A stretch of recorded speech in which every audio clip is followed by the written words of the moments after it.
Ang taon ay 1816. Kapag tapos ng sunod-sunod na giyera sa Europa at North America, parang unti-unting bumabalik sa dati ang lahat. Pero iba ang plano ng kalikasan. Pagkatapos ng 2 taon ng mahinang ani, nagdala ang tagsibol ng malakas na ulan at, pagbaha sa mga ilog, na naging sanhi ng pagkasira ng mga pananim mula British Isles hanggang Switzerland. May kakaibang kulay pang ang niyebe na bumagsak sa Italy at Hungary. Nagkaroon ng tagutom, kaguluhan dahil sa pagkain, at mga sakit. Samantala, nabalot ang New England ng kakaibang fog na ayaw mawala habang nanatiling nagyelo ang lupa hanggang Hunyo. Sa tinawag na taon na walang tag-init, inakala ng ilan na nagsimula na ang katapusan ng mundo. Isang damdaming inilarawan sa tula ni Lord Byron na darkness. Nagkaroon ako ng panaginip, na hindi lang panaginip. Ang maliwanag na araw ay namatay, at ang mga bituin ay gumala sa dilim sa walang hanggang kalawakan, walang sinag at walang landas. At ang nagyayelong lupa ay umindayog ng bulag at umitim sa hangin na walang buwan. Dumating at umalis ang umaga at dumating muli, ngunit walang araw. Wala silang paraan para malaman na ang totoong sanhi ng kanilang mga problema ay nangyari 1 taon na ang nakakaraan, libu-libong milya ang layo. Ang pagsabog ng Bulkang Tambora noong 1815 sa isla ng Sumbawa sa Indonesia ay tinatawag na supervolcano na nailalarawan sa dami ng sumabog na materyal na maraming beses na mas malaki kaysa sa ordinaryong bulkan. At habang, alam mo, ang popular na imahe ng pagkasira ng bulkan ay ang tunaw na bato na lumalamon sa nakapaligid na lupa. Mas malaking pinsala ang dulot ng kung ano ang nananatili sa hangin.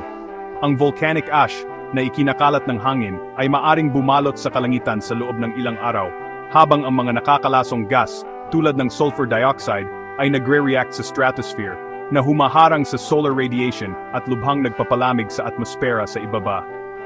Ang nagresultang volcanic winter, kasama ang iba pang epekto tulad ng acid rain, ay maaring makaapekto sa maraming kontinente na nagdudulot ng kaguluhan sa natural na siklo at sumisira sa mga halaman kung saan nakadepende ang ibang organismo, kasama na ang mga tao.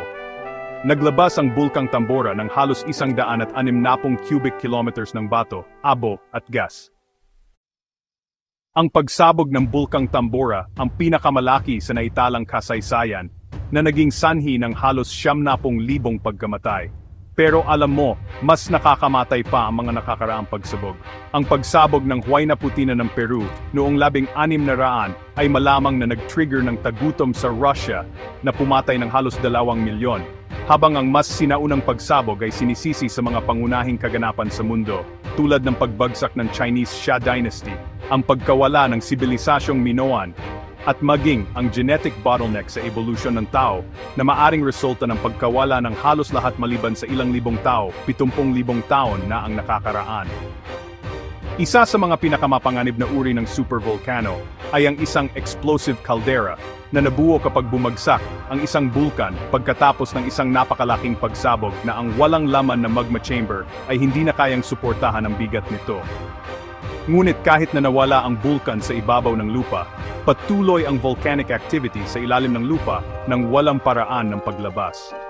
Ang magma at volcanic gases ay patuloy na nag-iipon at lumalawak sa ilalim ng lupa na nagpapataas ng presyon hanggang sa maging hindi maiwasan ang isang napakalaki at marahas na pagsabog. At alam mo, isa sa pinakamalaking aktibong volcanic calderas ay nasa ilalim mismo ng Yellowstone National Park. Ang huling beses na sumabog ito, 650,000 taon na ang nakakakaraan. Tinakpan nito ang malaking bahagi ng North America ng halos 2 metro ng abo at bato.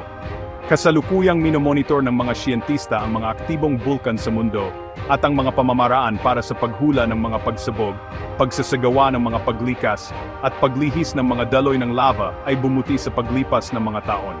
Ngunit ang napakalaking sukat at pandaigdigang saklaw ng isang supervolcano ay nangangahulugan na para sa maraming tao, wala nang tatakbuhan. Sa kabutihang palad, ang kasalukuyang data ay walang ipinapakitang ebidensya ng ganoong pagsabog na mangyayari sa susunod na ilang libong taon. Ngunit ang ideya ng isang biglaan at hindi maiiwasan, civilization-destroying apocalypse na dulot ng mga kaganapan na kalahati ng globo ang layo ay mananatiling isang malakas at nakakatakot na pananaw, mas totoo kaysa sa gusto nating paniwalaan. Ang mga hangin ay natuyo sa walang galaw na hangin at ang mga ulap ay nawala. Hindi na kailangan ng dilim ng tulong mula sa kanila. Siya ang universo.